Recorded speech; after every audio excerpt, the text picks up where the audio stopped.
자, 우리 말씀을 나누기 전에 함께 같이 인사하겠습니다. 오늘 이 아침에도 우리 주님으로부터 오는 크신 은혜와 평강이 여러분들과 함께 하시길 바랍니다. 아멘. 주님의 평강과 함께 하시길 바랍니다. 아멘. 자, 우리 주변에 있는 분들에게도 하나님의 평강이 함께 하시길 바랍니다. 인사할까요?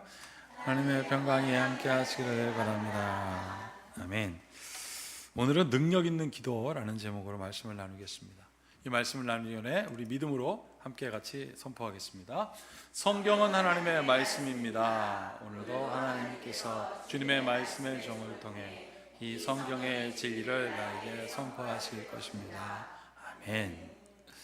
자, 오늘은 능력 있는 기도라는 제목으로 말씀을 나누겠습니다. 여러분, 오늘 본문 말씀을 보면, 특별히 구약 말씀에 보면 만나파와 고기파로 나눠진 것을 볼 수 있습니다. 이스라엘 백성들이 출애굽하고 나서는 먹을 게 없다가 하나님께서 만나를 주시니까 그 만나를 먹고 나서 너무 좋았습니다. 그 만나가 달콤하고 촉촉한 과자 같은 맛이라고 기록되어 있더라고요. 자, 그거를 먹다가 생각이 나는 거예요. 내가 애굽에 있었을 때는 고기에, 오늘 여기 뭐라고 되어 있습니까? 마늘도 쳐먹고 양념도 하고 진짜 맛있는 그 고기. 근데 만나가 이게 뭐냐고, 갑자기 그 신비한 만나가 이게 뭐냐고가 된 거예요. 모세를 따집니다. 저 우리의 고기파들은 저렇게 잘 먹고 있는데 우리 만나파는 이게 뭐냐고. 여러분, 그때 모세가 어떻게 합니까? 그 사이에서 막 왔다 갔다 중재하고 하지 않고 하나님께 가요. 하나님께 가서 하나님께 물으니까 하나님께서 말씀해 주시죠. 이스라엘 장로 70명을 모아놓고 내게 구하라. 그러니까 하나님께서 그들 중에 불로 임하시고 하나님이 임재하실 때 그들이 예언하고 이 문제를 해결하신 것을 우리가 볼 수 있습니다. 여러분, 혹시 고기파, 만나파, 우리 사이에 갈등이 있다면 나는 하나님께 가는 여러분들이 되길 바랍니다. 갈등할 이유가 사실 없더라고요. 우리는 종종 천국에 대해서 생각할 때가 있습니다. 천국을 제가 가만히 보니까 이렇게 정의할 수 있더라고요. 내 마음대로 다 할 수도 있는 것, 내가 원하는 게 다 이루어지는 곳은 천국이다라고 생각합니다. 여러분, 그래서 사람들이 내 마음대로 하려고 생각하는 것이 무엇이었냐면 최고의 권력을 잡으려고 했습니다. 최고의 권력을 잡으면 내 마음대로 할 수 있다라고 생각하니까 그거에 막 전념을 다했고, 그 다음에 돈이 나한테 많아지면 내가 좀 편리해지겠다. 여러분, 돈이 만사형통은 아니지만 솔직히 얘기하면 편리하게 하는 데는 구실은 하지요. 그래서 막 갑니다. 어떤 사람은 학연을 찾고 어떤 사람은 지연을 찾습니다. 혈연도 찾기로 합니다. 내 핏줄. 그런데 여러분, 이걸 가만히 살펴보십시오. 한 걸음만 뒤에서 이렇게 떨어져 보면 뭘 알 수 있냐면 인간은 스스로 할 수가 없구나. 사람 인자가 이렇게 생긴 거 아니에요? 서로 기대라고. 근데 사람들은 자꾸 천국을 그리면서 내 마음대로 다 하려고 그래요. 뭐 권력 잡고 돈 잡고 학연 지연 찾고. 가만히 이렇게 한 걸음만 뒤에서 떨어보면 무엇을 할 수 있냐면 우리는 뭔가에 의지해야만 살 수 있구나. 학연을 의지하고 혈연을 의지하고 돈을 의지하고 권력을 의지해서 내가 천국을 한번 이루어보려고 했던 거예요. 가만히 한번 생각해 보십시오. 내가 할 수 있는 게 아무것도 없었습니다. 그래서 사람들이 그러면 내가 할 수 있는 것이 아무것도 없어? 그러면 효율적으로 한번 이 일을 해보자 라고 결정해서 만들어낸 게 바로 뭐냐면 편가름이었어요. 편을 딱 갈라놓고 그 안에 들어가면 그 편이 악할지라도, 그 편이 나쁠지라도, 그 편이 하나님으로부터 멀어진다 할지라도 그 속에 들어가 있으면 그 편 속에 나는 뭔가 보호받는 것처럼 착각하는 거죠. 그래서 사람들이 효율적으로 그렇게 생각한 게 편가름이었는데, 여러분, 이 편가름을 오늘 본문 말씀인 제자들의, 마가복음 9장에서 제자들의 모습에서도 볼 수 있습니다. 심지어 제자들의 모습에도. 자, 여기 보세요. 요한입니다. 요한은 예수님으로부터 사랑받는 제자라고 자기 스스로 얘기를 했는데 별명이 벼락이란 뜻이거든요. 천둥. 그러니까 너희들 얘기 못해? 그럼 내가 예수님께 가서 얘기할게. 그러면서 이런 얘기합니다. 요한이 예수께 여짜오되, 선생님, 우리를 따르지 않는 어떤 자가 주의 이름으로 귀신을 내쫓는 것을 우리가 보고 우리를 따르지 아니함으로 그만했나이다. 예수님의 이름으로 귀신을 쫓는 저놈들을 우리가 금했습니다. 우리 편 아니거든요. 예수님, 아니 우리는 예수님의 제자, 저들은 예수님의 제자가 아닌데 감히 저 사람들이 예수님의 이름을 쓰니 예수님 우리가 금하였습니다. 그리고 이제 버럭 화를 내면서 예수님께 얘기를 합니다. 예수님께 사랑받는다라는 그 확신을 가지고 했는지 모르겠어요. 여러분, 그랬더니 예수님께서 뭐라고 말씀하십니까? 이렇게 말씀하십니다. 예수께서 이르시되 금하지 말라. 내 이름을 의탁하여 능한 일을 행하고 즉시로 나를 비방할 자가 없느니라. 우리를 반대하지 않는 자는 우리를 위하는 자니라. 자, 40절 함께 읽어보게요. 누구든지 너희가 그리스도에게 속한 자라 하여 물 한 그릇에도 주면 내가 진실로 너희에게 이르노니 그가 결코 상을 잃지 아니하리라. 이게 예수님께서 제자에게 말씀하셨습니다. 제자들을 대표해서 요한이 말했으니까 제자들한테 한 거예요. 예수님, 우리가 금했어요. 그랬더니 예수님께서 금하지 말래.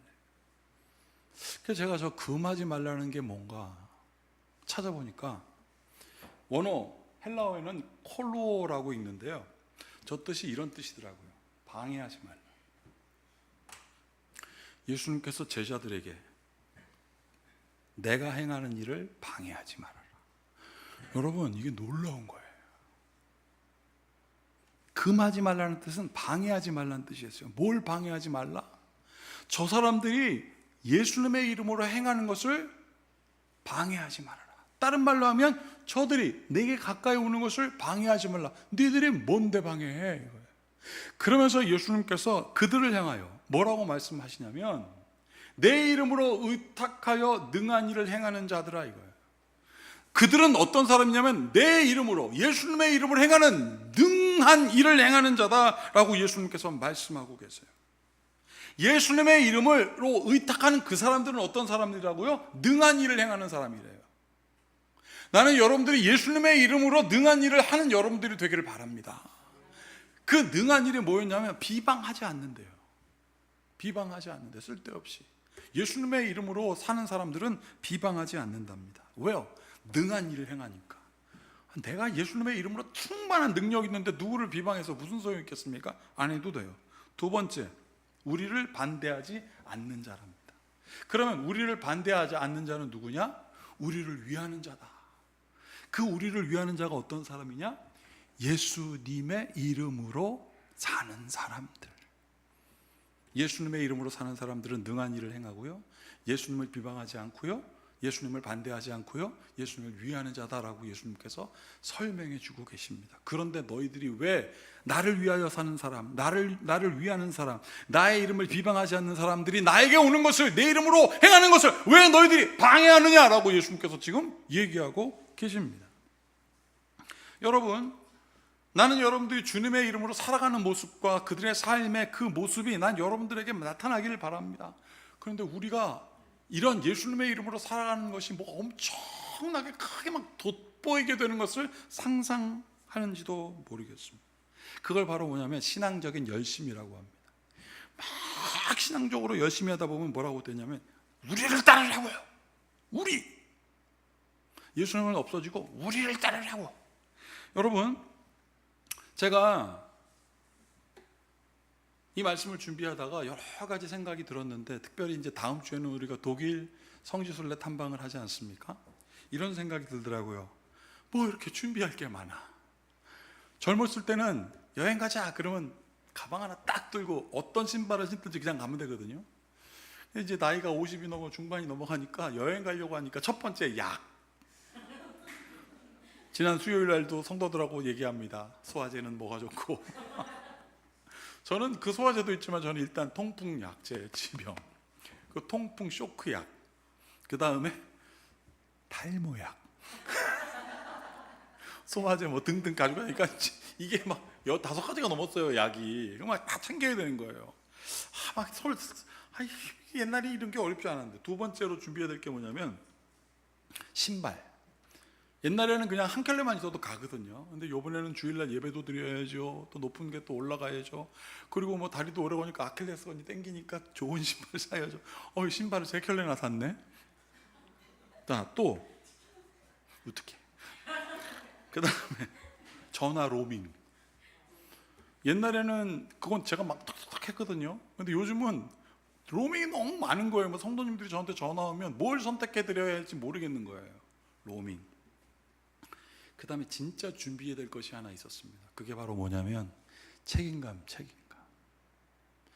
우리 성도들, 우리 교회만 9명이고 다 합치면 40명이에요. 전 또 인솔 짜고 거기 가면 뭔가 그 장소를 설명해야 되고 그러니 막 준비해야 되잖아요.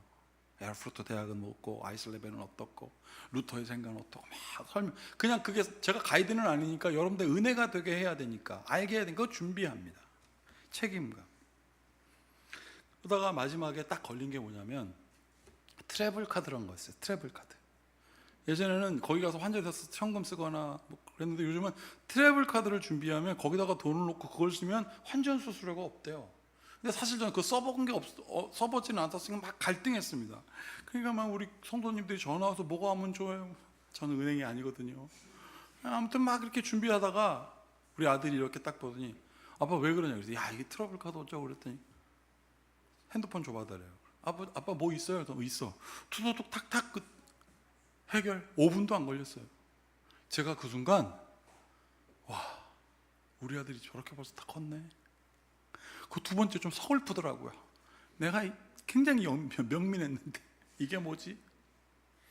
그 생각을 하는데 갑자기 사진처럼 뭐가 하나 팍 생각이 나는 거예요. 사진처럼 팍 정말 사진처럼 딱 그게 뭐냐면 우리 큰애 처음으로 핸드폰 사줬을 때 생각이 그 사진처럼 탁 나는 거예요. 그게 뭐냐면 제일 초등학교 4학년 때 처음으로 핸드폰을 사줬는데 매장에 들어가서 핸드폰을 골랐습니다. 이제 뭐 그 사람이 4학년짜리인데 벌써 핸드폰을 해주시냐고 그냥 스마트폰 해주냐고 그러더라고요. 그래서 애가 원하니까 해주게 됐다고.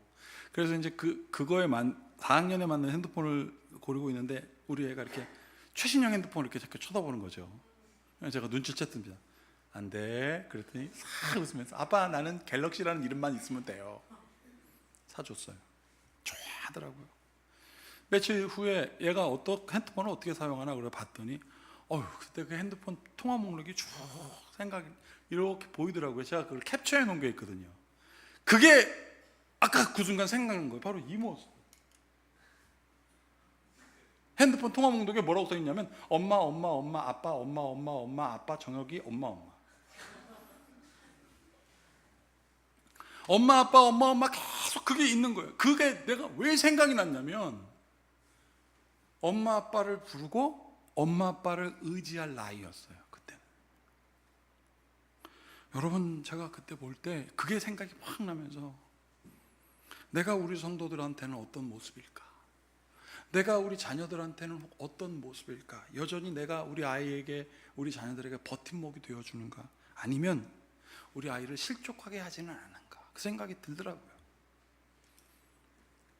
여러분 저게 저 연자맷돌입니다. 말이나 소가 끓여야 될 연자맷돌. 오늘 예수님께서 뭐라고 얘기해요? 너희 때문에 누군가가 실족하면 저 연자맷돌을 메고 바다에 떨어지는 게 차라리 낫다. 그게 낫다. 내가 우리 자녀들에게 실족한 모습을 보여서 연자맷돌은 점점 커지는 게 아닌지, 우리 성도들에게 뭔가 실족하는 모습을 보여서 연자맷돌이 점점 커지는 게 아니지, 야 내가 진짜 이거를 준비해야 되는구나 라는 생각이 딱 나더라고요. 오늘 말씀 준비하는데 오늘 예수님 말씀 보십시오. 또 누구든지 나를 믿는 이 작은 자들 중 하나라도 실족하게 하면 차라리 연자맷돌이 그 목에 매어 바다에 던져지는 것이 나으니라. 딱 맞잖아요. 그런데 나를 실족하게 하는 사람이 누구냐면, 실족하게 되는 사람이 누구냐면 나를 믿는 이 작은 자. 여러분 이 작은 자라는 말을 영어 성경을 보니까 little이라고 써 있어요. little은 거의 없는, 전혀 없는 이라는 뜻이에요. 거의 없는, 그러니까 전혀 없는 거나 마찬가지인 것이 little이고, 거기에 앞에 부정관사 A가 붙으면 조금 있는 이라는 뜻이거든요. 이게 뭐냐면 나를 믿는, 믿음이 거의 없는 사람들 있잖아요. 믿음이 거의 없는 사람들, 조금만 불러도 너무 무서워 이러는 사람들이 있단 말이에요. 그 사람들에게 내가 실족하게 하거든 연자맷돌을 들고 목에 메고 차라리 죽는 게 나아. 네가 믿음 있는 사람이라면. 43절 같이 읽어볼게요. 만일 내 손이 너를 범죄하게 하거든 찍어버리라. 장애인으로 영생에 들어가는 것이 두 손을 가지고 거지르는 불에 들어가는 것보다 나으니라. 그게 지옥 가는 거다. 왜요? 여러분, 성령을 회방하는 것은 성령을 방해하는 거라고 그랬거든요. 오늘 예수님의 제자들이 예수님의 사역을 방해하고 있잖아요. 예수님의 이름으로 행하는 자들을 방해하고 있는 거예요. 여러분, 저 나를 믿는 이 작은 자라는 뜻은 무슨 뜻입니까? 하나님께 나아가는 조그만 믿음이라도 예수님은 잊지 않는데요. 예수께서 오늘 제자들한테 뭐라고 그랬습니까? 우리를 위하여 물 한 그릇 떠주는 것만이라도 하나님은 잊지 않는다 그랬어요. 아주 조그만 믿음, 내 조그만 믿음. 어떡하죠? 이거 하나님께서, 예수님께서 잊지 않는다, 그 믿음이 뭔지. 여러분, 그래서 야고보서에서 야고보는 이렇게 얘기하고 있습니다. 믿음의 기도는 그게 아주 정말 거의 없는 것 같은 거지만 그 믿음의 기도는 병든 자를 구원하리니 주께서 그를 일으키시리라. 혹시 죄를 범해야 했을지라도 사하심을 받으리라. 그 거의 없는 것 같은 믿음 때문에 오늘 모세가 문제가 발생했을 때 어디 갔습니까? 하나님께 간 거예요. 그거거든요. 16절 같이 읽어볼게요. 그러므로 너희 죄를 서로 고백하며 병이 낫기를 위하여 서로 기도하라. 의인의 간구는 역사하는 힘이 크미니. 의인의 간구는요, 역사하는 힘이 크미니. 코로나가 터지기 전에는 저희 교회에서 제가 우리 성도들과 함께 같이 세브란스 병원 어린이 병원에 한 달에 2번씩 가서 예배 인도를 했습니다. 코로나 터지기 직전에. 제가 설교를 준비하면 예전 설교도 제가 보거든요. 그런데 거기에 이렇게 기록되어 있더라고요. 코로나 때 기록이 쭉 있더라고요. 자, 세브란스 병원에 가서 예배를 드리면 혼자 오는 아이들도 있지만, 어린이 병원에서 혼자 오는 아이들도 있지만 엄마 아빠하고 같은 아이들이 같이 오는 아이들도 있습니다. 그런데 여러분, 이거 생각해 보십시오. 그 아이들이 어떻게, 왜 세브란스 병원까지 왔을까요? 그런 애들이 예배 드리러 와요, 여러분. 그러면 제가 기도하지 않을 수가 없습니다. 기도해요. 어느 날은 찬양도 인도하고 말씀도 전할 때가 있었거든요. 제가 2번 가면 한 번은 찬양 인도하고 한 번은 말씀을 전하는데, 그때는 제가 찬양 말씀 다 인도했어요. 말씀이 딱 끝나고 축도를 딱 하면 보통 그 끝나면 제가 플로어에 내려가서 사람들한테 이렇게 기도해 주거든요. 그런데 그날은 예배를 끝나고 축도를 딱 끝났는데 사람들이 제단 앞에 쫙 줄 서 있는 거예요. 그래갖고 제가 축도 끝나자마자 이제 나와 있으니까 이제 첫 번째 분한테 이제 안수 기도를 하려고 그랬는데 말하고 싶더라고요. 제가 찾아가면 되는데 오늘은 어떻게 나오셨습니까? 그랬더니 그분이 이렇게 얘기하는 거예요. 목사님, 지금 이 순간 내 마음에 하나님께 가까이 가기로 결정되었습니다. 내 마음은 하나님께 가기로 결정되었습니다. 그래서 제단 앞으로 나왔어요. 그러더라고요. 내 마음이 하나님께 가기로 결정했습니다. 하나님 앞으로 가기로 결정했습니다. 그래서 제단 앞으로 나왔대요. 기도해 줬죠. 좀 이따 어떤 노인이 거의 지팡이를 막 들고 이렇게 간신히 걸어오는 거예요. 기도하려고 그래요. 근데 그분은 내가 묻지도 않았는데 이렇게 말씀하세요. 목사님, 저는 우울증이 심해 그것이 신체화가 됐고 그래서 허리가 아파 걷지도 못하였는데 오늘 목사님 말씀의 설교 제목이 하나님께 가까이 오라잖아요. 그래서 제가 하나님께 가기로 마음을 결정을 하고 걸어 나왔습니다. 비틀비틀 나오시죠. 제가 어떻게 기도하겠습니까? 그날 기도는 간절함 그 자체였어요. 여러분, 오늘 모세가 고기파하고 만나파하고 갈등이 있을 때 거기서 왔다 갔다 한 게 아니라 어떻게 했어요? 하나님께 갔거든요. 사랑하는 여러분, 선생님들이 공부 잘하려면 어떻게 하라고 그럽니까? 앞으로 오라고 그러잖아요. 앞으로. 선생님께 가까이. 그런데 여러분, 주님 앞에 여러분도 나가야 하는데 믿음이 연약하니 주님 앞에 나가는 게 뭔지 모를 때가 너무 많아요. 그럼 여러분, 어려워하지 마십시오. 주님께 가까이 가는 게 주님 안 보이잖아. 그러면 어려워하지 마십시오. 그냥 교회 가는 거예요. 근데 교회 가는 게 너무 멀어, 힘들어. 그러면 십자가 붙들고 기도하는 거예요. 십자가 붙들고 기도하다가 또 마음에 불안이 와요. 성경책 붙들고 기도하는 거예요. 어떤 분은 불안하니까 성경책을 비고 잤대요. 여기서 중요한 게 있습니다. 십자가는 예수님이 아니고 성경책 그 자체는 예수님이 아니지만 그럼에도 불구하고 그 작은 믿음의 기도는 예수님이 외면하지 않으십니다. 믿음의 기도는 역사하는 힘이 큰 겁니다. 여기 보세요. 다시 한번 읽어드릴게요. 믿음의 기도는 그것이 작을지라도, 리틀이라도, 아주 없어도 병든 자를 구원하리니 주께서 그를 일으키신다. 혹시 죄를 범하였을지라도 사하심을 받으리라. 여러분, 의인과 죄인의 결정적인 차이는 뭐냐면, 죄인은 하나님으로부터 멀어지지만 의인은 하나님에게 가는 거예요. 모세가 하나님께 갔듯이 하나님께 가는 거예요. 그 발걸음이 큰 보폭이 아니고 조그만 것이라도 하나님께 가는 거예요. 내가 하나님을 의지할게요. 그러면 여기 뭐라고 되어 있어요? 16절 다 같이 읽겠습니다. 그러므로 너희의 죄를 서로 고백하며 병이 낫기를 위하여 서로 기도하라. 의인의 간구는 역사하는 힘이 큼이니라. 아멘. 사랑하는 여러분, 의인은 하나님께 가까이 갑니다. 왜냐하면 그 기도를 하나님께서 들으시고 바로 그 기도를 하는 사람을 통하여 하나님께서 크신 역사를 이루시기 때문입니다. 그것이 오늘 성경 말씀이고 그것이 능력 있는 기도인 것입니다.